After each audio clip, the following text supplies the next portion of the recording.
চেহারায় বদল নিয়ে অবশেষে গোপন তথ্য ফাঁস করলেন রাজকুমার রাও। নিজের চেহারায় আমূল পরিবর্তন এনে নেট পাড়ায় এখনো চর্চায় রয়েছেন বলিউড অভিনেতা রাজকুমার রাও। নেটিজনদের ট্রলের শিকার হলেও অভিনেতার দাবি অস্ত্রোপচার করাননি তিনি। এ নিয়ে ভক্ত ও নেটিজনদের মধ্যে তর্ক বিতর্ক শুরু হলে সম্প্রতি এই অভিনেতা নিজের চেহারার বদলের গোমর ফাঁস করেছেন।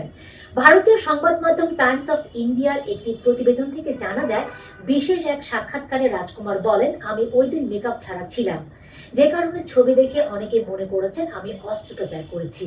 আমি অস্ত্রোপচার করিনি।